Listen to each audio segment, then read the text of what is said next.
I come from LA through agents, casting directors, and recording sessions to this place, the Calgary Comic and Entertainment Expo in Calgary, Alberta, Canada. My format, actor. To act and attend panel discussions from longtime fans, to answer their questions and requests, and to autograph 8x10s. They say the users live outside the net. No one knew for sure, but today, here they are, fans of Reboot.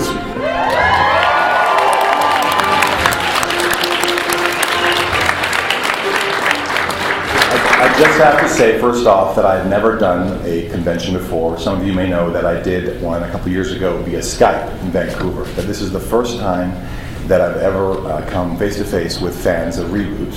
And I have to say, if I choke up, I'm really overwhelmed by this.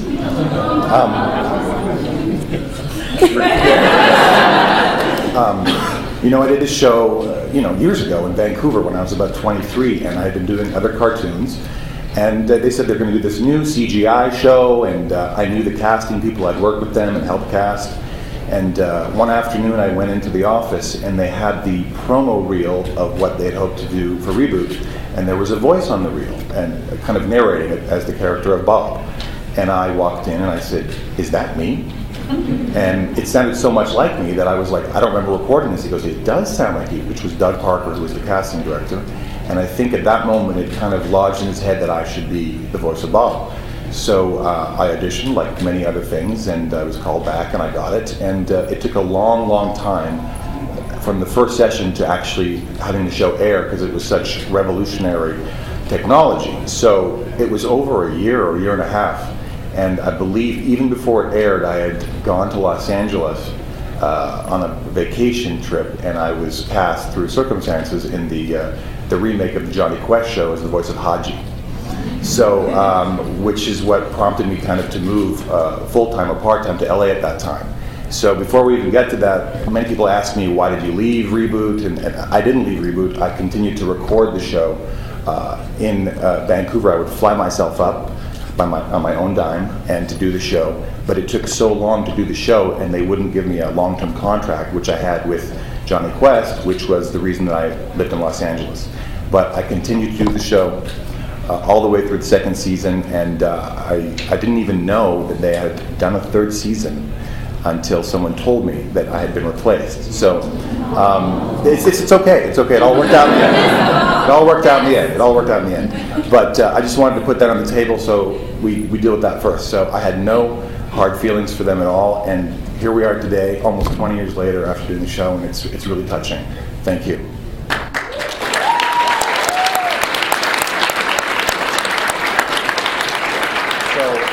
I think I should just open up to questions and just answer questions.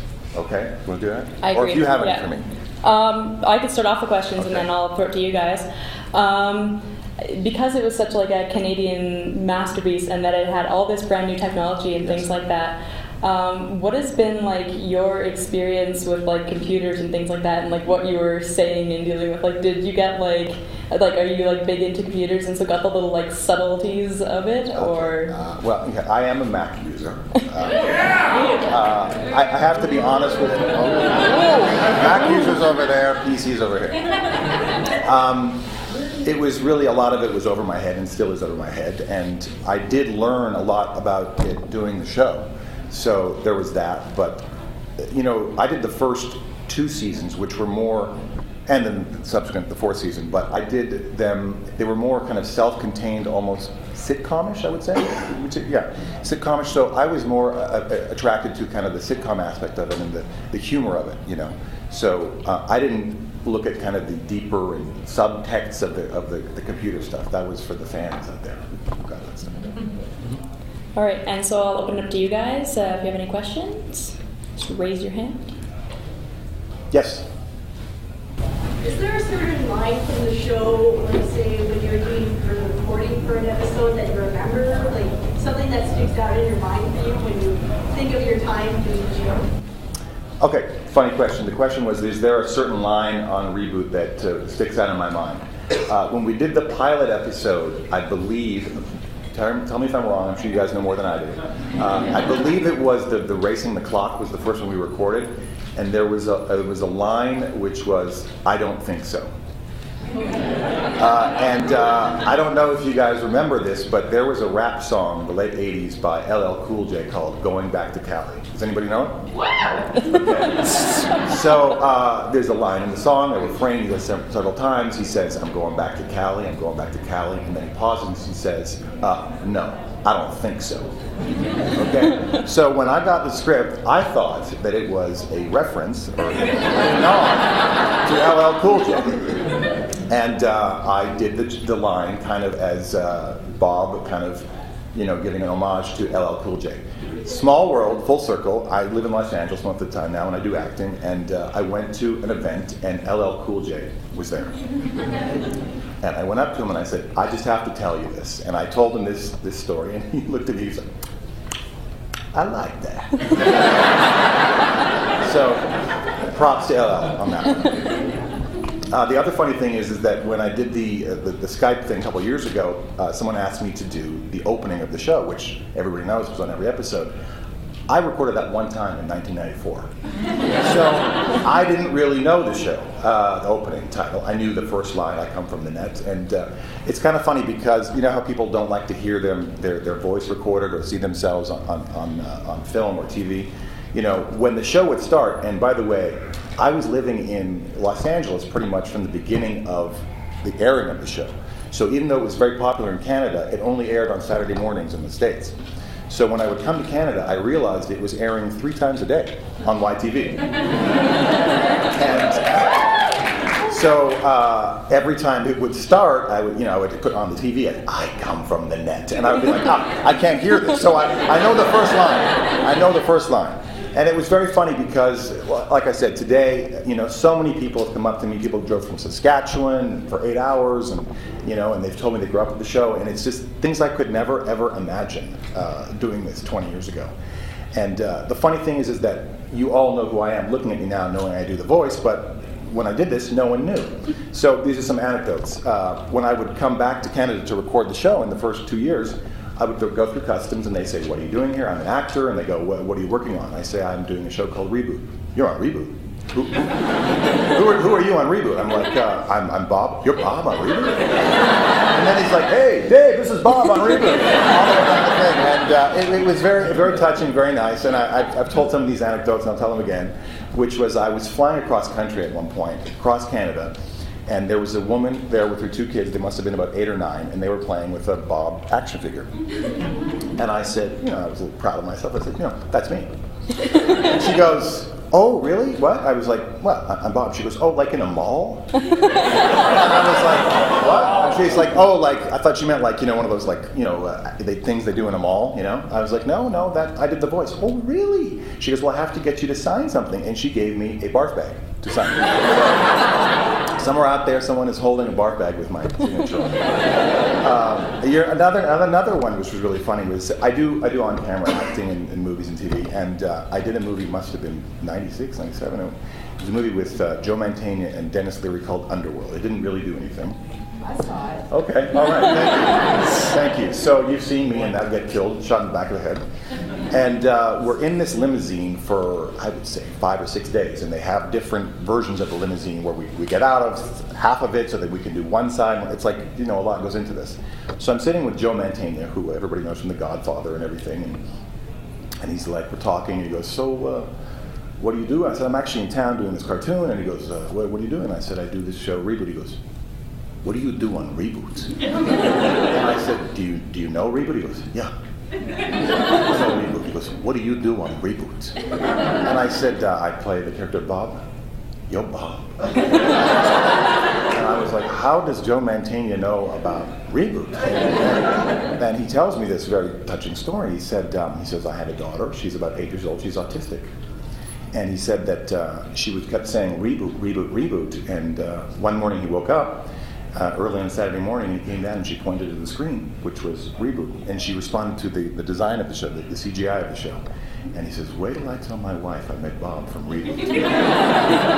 So they were here, and I tried to arrange for them to get a tour of the facility, but I think I just had some toys sent to him and his wife. But that was good when Bob from Reboot was known by Joe Mantegna. Sorry. Other questions? I was kind of wondering if you did know, well, of course you do, there are a couple of movies and they ended really abruptly, and people have been trying to bring back the series. What are your opinions on that? I will say, categorically, I am 100% in favor of bringing back Reboot.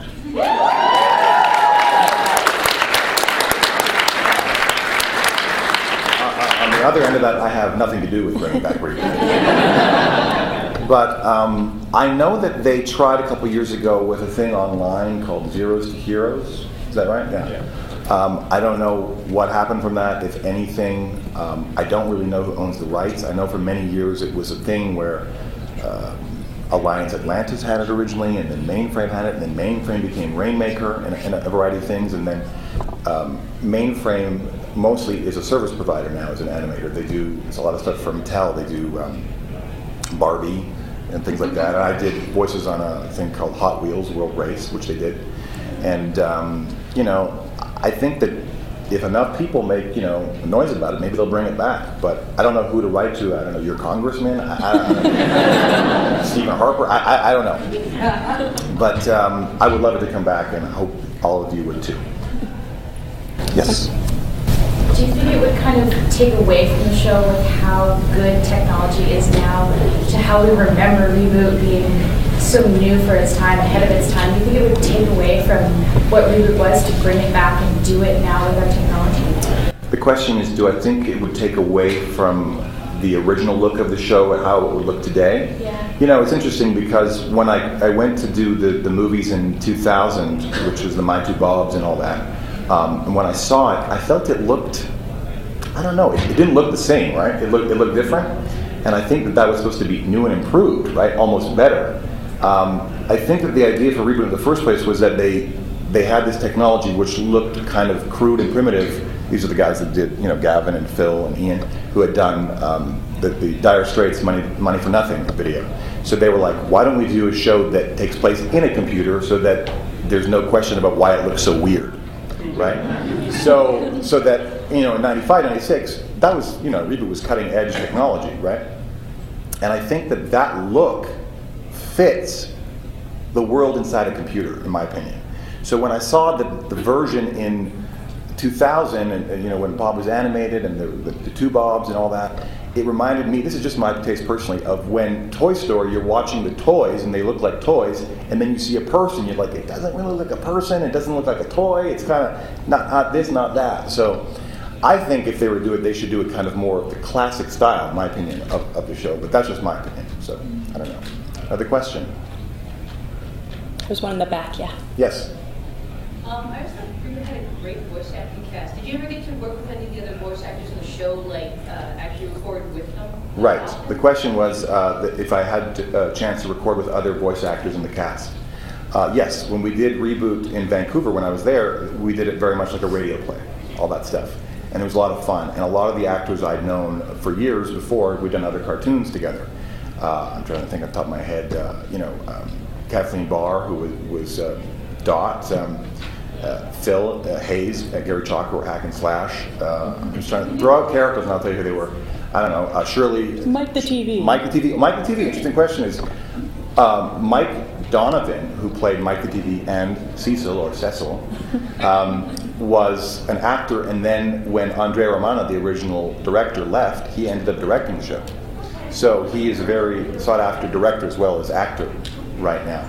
A lot of people ask me about Tony Jay, and Tony never recorded in Vancouver with the cast. He did it by himself in Los Angeles. And when I moved there, we had the same agent. So I would see him in the waiting room of this agency, ICM, in the mornings. And one day I introduced myself. I said, my name is Michael Benyaer. I do the voice of Bob. And he's like, oh, really? And he really sounded like that. He was a British actor, Shakespearean trained, who was about 6'5". And he was probably in his 50s or early 60s at the time. And then when they realized that it would be okay for me to go on the recording sessions that he did in Los Angeles, So he would do his lines. He would sit down in the studio with a cigarette and record his lines 3 in a row. He would just do 3 versions of his line by himself. He'd say, I haven't felt this good as my first infection. I haven't felt this good as my first infection. I haven't felt this good since my first infection. And then he'd take a drag of his cigarette and leave. So I watched him do this, and I went in there, we did it, and I did some sessions by myself. I'd say pretty much the remainder of the second season by myself in LA. So I would be done in about a half an hour. So I would get the script, and one of them vividly, which was Bad Bob, which was pretty much me yelling in a studio on Melrose Avenue by myself for half an hour, and I had no idea. I mean, he had the script. He's like, and the producer, Chris Bruff, who talked like this. He was kind of a New York kind of guy. He talked like this. He's like, okay, now you're hanging off of the truck now. Okay, you're like yell like you're gonna die, you know. So that was a lot of that. I don't know. I mean, he was a very nice guy, and I was very sad to hear his passing. So. Hopefully, if they do reboot again, they would get someone who could sound somewhat like him. Yeah. Other questions? Anybody? In the back? Yes, in the back. I was actually wondering, did you go to university or did you just start out acting? Thank you. Let's get some education props in here. The question was, did I go to university, as they say in Canada? Yes, I've been acting since I was in high school, and I did my first cartoon. Actually, was a cartoon. I got some notoriety in Canada because I was cast as the voice of Ken for Barbie and Ken, Barbie and the Rockers. I was about 17, and it was very notable because they thought it was very funny that an all-Canadian was doing the all-American. And I remember this was in the newspaper. I was in Maclean's, and I was on Midday at the time. And it was very funny because the Americans were very nervous that we would sound too Canadian doing these things. And I remember I was in the studio and I had a line or two. It was like, I don't know about you. And they're like, you're saying a boot. You're saying a boot. And I said, what? I'm not talking about a boot. No, you're pronouncing about a boot. So I was very conscious to sound American. I was doing cartoons, and I continued to act in high school, in college, and then I wrote for a television series with 2 friends when I was about 18 for CBC called Pilot One. That was canceled because of a CBC strike, which these things still go on in Canada, I'm sorry. And after that I was like, screw this show business, I'm going to school.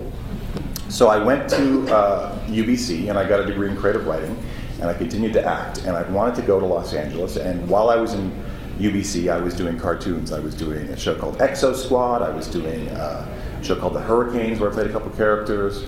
And then I got the show Reboot. And like I said, it went long. And then I was in Los Angeles on vacation for a week. And my first day there, we went for dinner with this woman to pitch a TV show. And she looked at me and said, you're an actor and you do voiceovers? I said, yes. She says, there's a famous cartoon company. Do you do a Middle Eastern accent? And I was like, yes. I was in LA for 5 hours. I was being typecast already. I was like, yes. And so I found out that the show was Johnny Quest and that he was not Middle Eastern, he was East Indian. And she's like, same thing. And I was like, okay, welcome to Hollywood. I was like, okay. And I said, she goes, can you do that? I said, yes, I can do an East Indian accent. I said, but I know the show from the 60s and he's 7 years old. I said, I'm good, but I'm not that good. I can't sound 7. She goes, no, he's 17 now. I said, that I could do. So that job got me into Los Angeles, and I did that and continued to fly back and forth to do shows in Canada. And once again, I was very dismayed by the lack of movement in my acting career. I wanted to do more on camera, even though I love voiceover. And I got into grad school in Los Angeles for film producing at UCLA. I did that for 2 years while I continued to act. That ended. I'm sorry, I'm telling you all my life story here, but I just want you to know that you can be an actor as well as go to school, young people here. And I thought about it, and I was turning 30, and I was like, what am I doing? I need to get a real job, real degree. So I went and applied to law school. And I got into law school in Manitoba. Anybody from Manitoba here? All right. And the summer before I went to law school, they called me up out of the blue, and they said, Reboot is doing more movies, and they want you back. And I started laughing on the phone. I said, but I was fired. And they said, no, you're going to be back, as is Ian Corlett. And I was like, what? And I was like, that's fine. So we did both. And I did those the summer before I went to law school in 2001. And when I get to Winnipeg, my first week of school, they call me and they say, we want to change the opening for the final season of the last 4 movies of Reboot. And they said, we'd like you to record a new opening, the monologue. And I said, well, that's very nice, but I'm in law school now. And they said, but we'll record you wherever you are. So, just so you know, the opening monologue of the final season was recorded in the CBC in downtown Winnipeg before my criminal law class. So, there you go.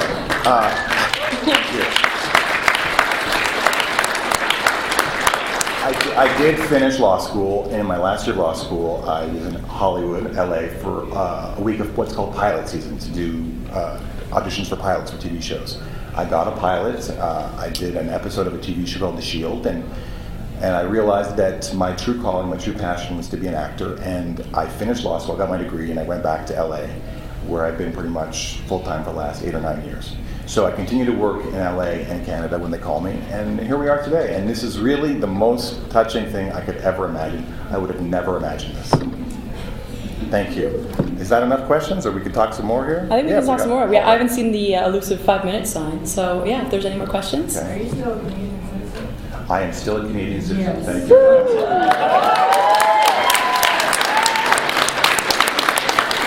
And that's something that's really interesting, because today I realized how much Reboot is very, very Canadian.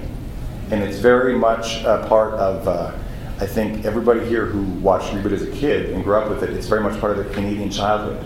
Much like for myself when I was a kid, there was a show called Mr. Dressup. So when people came up to me today and they said, I grew up with you, I grew up with this character. And I was like, it's pretty much like me meeting Casey or Finnegan. You know? Except I'm talking, I'm not a mute dog. But it's been great because, you know, Reboot was done in Vancouver, and as you all know, on the show, they did a lot of plays or puns on places in Vancouver, the Kit Sector, which is Kitsilano, Bodway, which was Broadway. And even, of course, they didn't like dealing with Los Angeles, you know, ABC, which was why they called it Lost Angles, right? All these things. So it was very good. More questions, or I could just talk, you know, on tangents. Yes? Do you have a favorite reference? Do I have a favorite reference? Yeah, like is like a Los Angeles, You know what's amazing is that a lot of people ask me to sign things to write "Stay Frosty." Now this is funny because when I got it in the script, in one of the scripts, it said "Stay Frosty." So I remember saying it, and I thought it was like trying to be like, you know, cool, like stay cool. So I said, "Stay Frosty," like that. And when they told me later, they said that when they originally envisioned, they'd written the scripts before I was officially cast. They envisioned Bob more of a Michael Biehn type character from Aliens, and they thought he was going to be a little more badass. So they said that what happened was that when I was cast, they kind of liked the kind of the fallible hero aspect of it, which was that a guy who was kind of in over his head. And in my mind, it was kind of a combination vocally of Michael J. Fox, which was the voice would always crack, kind of like, I don't know what I'm doing, you know, kind of thing, and kind of a Spider-Man, which was a young guy who was kind of thrust into it, you know, great power he didn't know how to deal with. So when I did the voice, I always didn't want him to be too cool, like to be a guy who was like really a hero. It was kind of a guy who was made a hero unwittingly, you know. So I think that Stay Frosty has really taken on a life of its own because everyone wants me to say it. And I'm going to beat you to it. What's my favorite episode? My favorite episode, and I will say this, I've not seen any of season 3, just so you know, okay?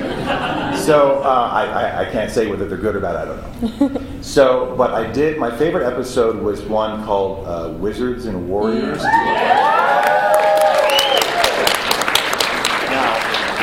That was when we were kind of finding our stride in the first. It was written by a friend of mine who was a writer on the show named John O'Howard, and I thought it was the best usage of the idea of a game within a game, because as an actor, because usually you go incoming game and then you're basically running and jumping and shooting, whereas Dungeons and Dragons, which is kind of a role-playing game, they had a video game version of this, I guess, right?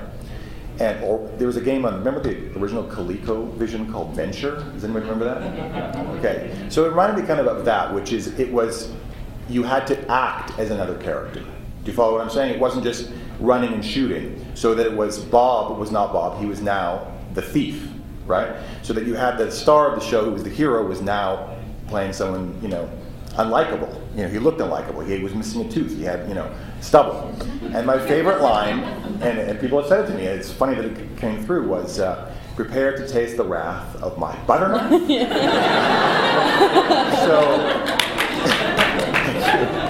And there was a lot of stuff that we improvised in that. I remember even Mike Donovan kind of improvised stuff, like as Mike the TV,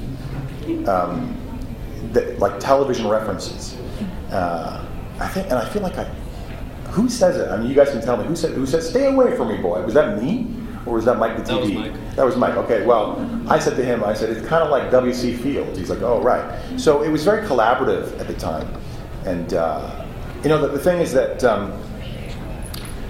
when people ask me about my favorite jobs in my life, like as an actor, I have favorite jobs for different reasons. I did a movie which allowed me to shoot in India. I did a movie that allowed me to shoot in Morocco, which were once-in-a-lifetime experiences. Johnny Quest, which was an amazing experience because it got me into the United States as an actor, which I'd always wanted to do. And every week I would do the show, and they would have famous actors playing guest roles.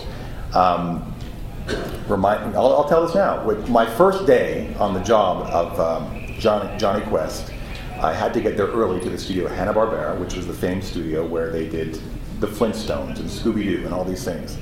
And I was in the waiting room. I was there early. I didn't know how long it would take me to get there. And the director, Chris Zimmerman, said to her assistant, make sure Mark Hamill has all the sides. Sides is the scripts for an actor. And I said, I beg your pardon? And she said, make sure Mark Hamill has all the sides. I said, Mark Hamill, as in Star Wars. And she said, yes. I said, oh my God, I was so nervous. I was 24 years old. And she's like, well, what's the problem? I said, you don't understand. I'm 24 years old. I said, from the age of 7 to 13, every day of my life was obsessed with Star Wars. And I said, I can't even believe he's here. She's like, well, that's no big deal. He has a smaller part than you. Do you know who Robert Patrick is? And I said, yeah. He's going to work with you every week. And I was like, okay. And she's like, you're not impressed? I'm like, no, he was famous after I was a kid. Okay? So it wasn't that impressive. So Mark Hamill is sitting next to me, doodling on his script. We do the rehearsal, we do the episode, I go home. Now, I'm not going to lie to you, I'm a fan of movies and things like this growing up. So I'm sitting on the way home in the car, and I'm like, Michael, your whole life as a kid, from 7 years old, you dreamed of what you would say to Luke Skywalker when if you got to meet him, to work with him. You would prove that you are a true fan. You're an idiot. It's like that Chris Farley, stupid, So I said, if I ever see him again, I know what I'm going to say. He's there the next day. So we're sitting at the rehearsal thing, and he's doodling again. Hi, no big deal. No big deal. And there's about a 2-minute gap between the rehearsal session and the recording booth. This is 1996, 95. So I say this question that I've got ready, and I say it in a joking manner, so it doesn't make me look bad if it's stupid. I'm like, hey, Mark, I heard this rumor when I was a kid that when you signed to do Star Wars, that you stipulated in your contract that you would get one piece of merchandise made with everything made with accordance with the film. Is that true? He's like, yes. I said, really? It's true? He goes, yes. He goes, look, Michael, he says, when we signed to do the movie, we thought it would be a soundtrack and a book.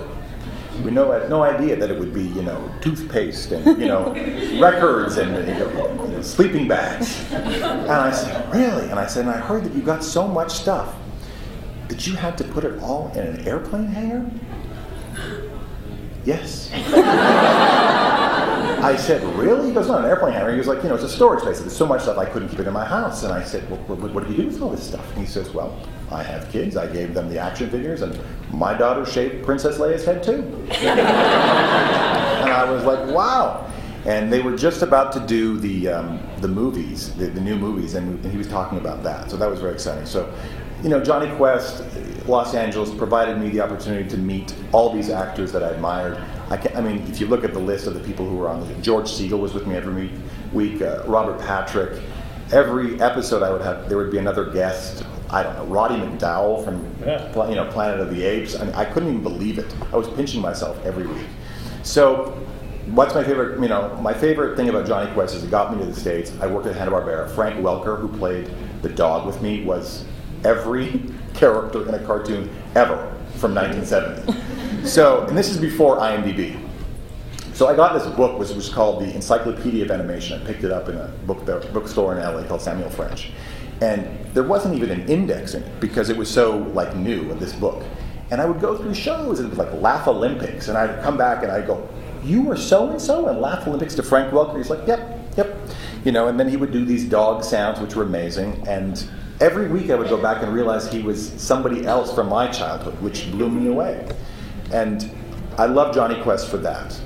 Reboot I love for one major reason, other than that being Canadian, I'm very proud of that, was that it was a show that allowed me to create the character. And like I said, originally it was supposed to be more of a classic hero type, and that they allowed me to infuse my sense of humor into it. I guess me talking right now, you can hear that. And a lot of my vocal inflections and my timings was put into the show. And I was very pleased that they let it happen like that, and they wrote to my voice later in the show. So I'm very proud of Reboot for allowing me to be a sitcom star, if you will, a Canadian sitcom star in my mind. It's funny, somebody said to me yesterday, they go, I love that show growing up. I never imagined Bob would look like you. Now, in my defense, when we started the show, I had very long hair. I did have long hair, and I had more of a blue tan. But I don't look like the classic Bob anymore. Any more questions? Yes? On Enzo's birthday, there's a guitar solo. Do you know anything about that scene?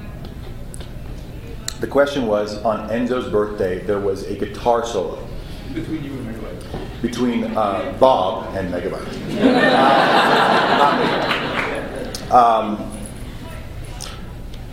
I am a voice actor. I do not play guitar. I had nothing to do with the guitar playing of that episode. I'm sorry. Any other questions? Yes, back there. Just wondering, episodes that got cut or any parts that got cut that you would like to see, sort of like, what got left on the editing floor that never made it in? Honestly, the question was, are there things that were cut out of the show that I would have liked to see left in? We're talking almost 20 years ago. I'm not going to pretend to remember those things.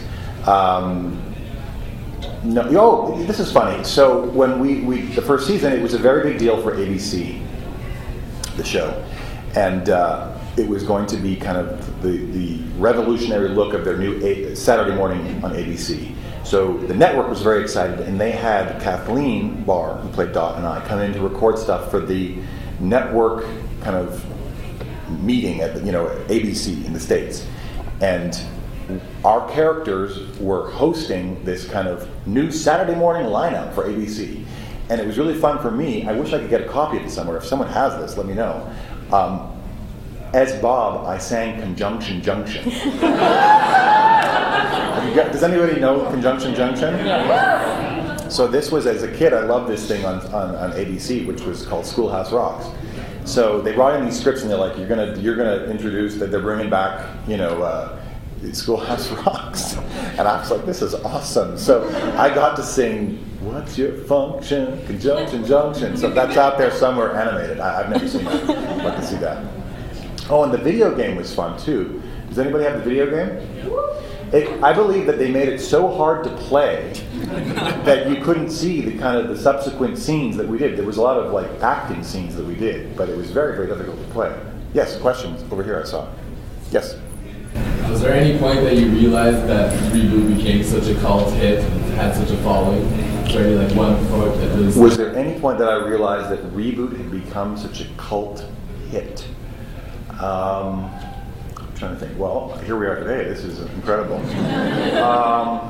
I'm trying to think. I kind of knew, but you don't know because I'm not Kiefer Sutherland walking down the street, everyone saying, I love you in that show, right? So that I never experienced it firsthand. I knew. Actually, it's funny. I came back to Vancouver at one point in the 90s, and there were these huge posters for bus stops. And there was like a 6-foot Bob poster at the bus stop. And I was like, this is crazy. I want to copy this. Does anybody have that? Does anybody have that? I'll buy it off you. It just, more and more, I would, you know what's interesting is that I think because Reboot was about the internet, that I got a lot of emails in the late 90s. People somehow got my email, and people would email me, I love Bob on Reboot. And I didn't understand why or when, and now I understand. In Canada, once again, it aired so often that it was almost beating the Canadian children in submission. You will like this show 3 times a day, you know. But like I said, I wasn't really here to experience that. Oh, this is funny. I got into law school, and I'm in Winnipeg, Canada. And I really did not plan very well ahead. You know, and I'm willing to make fun of myself as an adult. I was 31 years old, and I didn't plan ahead where to live, so I ended up living in a dorm with 18-year-olds from small towns in Alberta and the like. So somehow they found out I was an actor and was living in Los Angeles, and everyone on their doors. I was 31. It was like a movie. It's like a comedy movie, like Back to School. I'm 31, living with 18-year-olds. And they put on our doors where we're from. Everyone said, you know, from Morden, Manitoba, from Calgary, and mine said Hollywood. So they called me Hollywood, and they found out, you're reminding me of another story I can tell you. They found out that I did the voice of Bob. Now, I think anybody here, if you were to meet me at a coffee shop or a cocktail party, and I was like, what do you do? I'm an actor. Like what? I was the voice of Bob. No, you're not. Why would I make that up? I don't know. You don't look like Bob. So these kids were kind of skeptical, and this was the beginning of downloading. This is about 2000. So one night, I'm falling asleep on my bed, and I hear my voice echoing down the hallway from Reboot. And the guy comes to me, this guy Brett, I remember Brett Medill, and he says, he goes, you weren't lying. You're Bob from Reboot. I was like, yes, I am. So this is around the same time your other jobs that I've done, and I think you guys, animation fans, will appreciate this. I was friendly with Seth Green at the time, who was dating my friend. And he knew that I did voices, and he says, we're going to do this show for the internet, for Sony, for a website called Screenglass, called Sweet J Presents, and it's going to be kind of like a Saturday Night Live with action figures. I said, sure. He goes, you want to do it? I said, sure, whatever. I did it for free. Like, it was like for fun. We did record it in a garage. Okay? So we did this, and then about a year later, he wanted to do it for the Cartoon Network, and they wouldn't let them use the footage they'd done for Sony. So they said they wanted to redo it. So he calls me up again. He goes, now, Michael, would you like to come back and do the voices you did on Sweet J? I'm like, yeah. He goes, and I can pay you this time. I'm like, all right, sounds good. Now he goes, now what happened was, this show ended up becoming called Robot Chicken. Did everybody know Robot Chicken? So when we did the original thing, if you get the first season DVD, on the DVD you will see the original stuff from Sweet J. Now, I do a lot of different voices, and at the time, we were just doing this as a gas, and there was a sketch which was a spoof of the Karate Kid, which made the Karate Kid, which was Joey Fatone from New Kids in the Block, is that right? NSYNC, sorry. Okay, and it was the sketch was called Enter the Fat One, Fatone, get it? Enter the Fat One. So I voiced in that originally Joey Fatone, Mr. Miyagi, and some Yakuza at 1 or 2, or something like that. So when it came time to do the show now for Cartoon Network, they got Joey Fatone, and they got Pat Morita, Mr. Miyagi. So they said, do you want to do Yakuza number 2? And I'm like, sure. The only one that they couldn't replace me on, and interestingly enough, was there was a character they did it twice, called Hoop Hoop Rast. Does anybody know this? which was they were a spoof of Japanese game shows. Hoop hoop ras with the Japanese accent that it hoop hoop ras, and this guy yelling hoop hoop ras. So I remember Seth, he's like, we couldn't find anybody else to do it better. so you're doing hoop hoop ras. So that came about, and I never in my life thought that would be something. Never. You know, I would go back. I remember I was doing this cartoon in Vancouver, and at that time I started my kind of on-camera career. Started taking off. I had been on 24, on The Shield, and these different shows. And I was in a session in Vancouver. He goes, "Hey man, I saw you." I was like, "Oh, 24, The Shield." He goes, "So you're a robot chicken, man?" And I was like, "Oh, right," because they put your name at the end of the episode, like single card, like it's a TV show. So people knew that I was doing this thing, and it was a very nice kind of resurgence in my voice career. Another question. Come on, guys. Yes, sir. Back there. Is there any project or anyone you would like to work with in the future?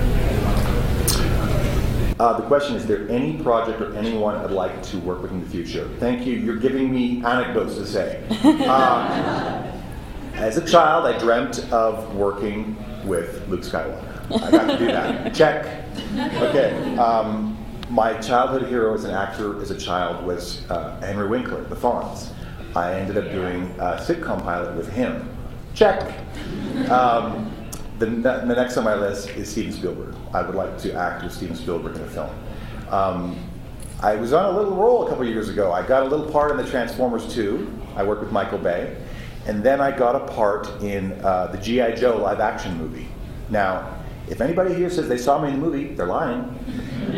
Because I went to the audition and I said I did a voice on the original show. And she's like, "Really? We've got 5 minutes left, so we'll wrap it up."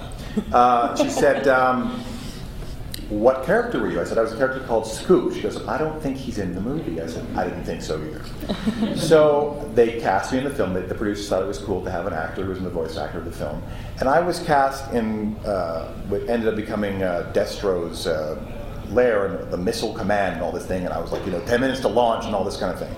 So this is the life of an actor, okay? I'm not a superstar, I'm not a nobody, I'm in the middle. So I do 2 days of filming, and a year later they call me to do looping. You guys know what looping is? Where you fix the dialogue on camera in the film. So I'm called into the studio, and they're having me add lines, 3, 2, 1, launch, we're ready to go, all this stuff, and I'm watching the scene over and over again. I realize, I'm not in this. I'm not in the movie. So I said to the guy, "I'm not even in this." He goes, "Oh, yeah, yes, you are. You're in another scene." I'm like, "No, this is my only scene." He's like, "Oh, we didn't call you up to embarrass you. No, I'm so sorry." I'm like, "No." I'm like, "My voice will be in the film?" He goes, "My name? Yes. My residuals? Yes." Okay. Okay.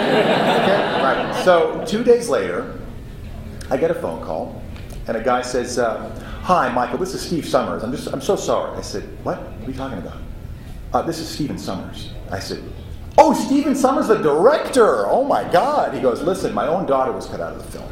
And I said, I'm sorry, don't worry about it. But the irony is that I have a bigger part I'm the voice of the ship in the movie. So that was me and G.I. Joe.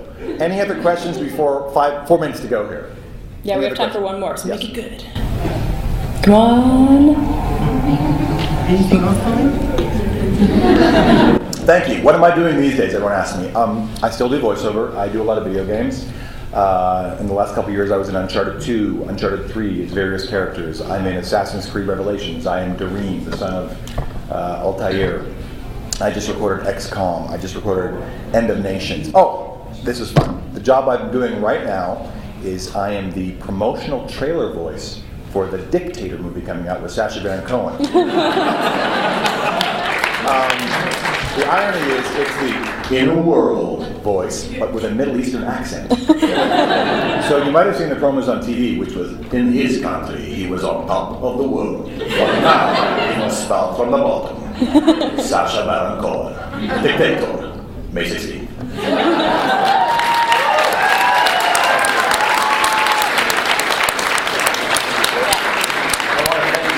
So much. Jim Stu is selling books, which are the art of Reboot. You should come to his kiosk there and buy some books, and I'll sign up for you. And I really want to thank you all so much. Really, this has really touched me. I'm I'm really sincere. Thank you. Stay frosty.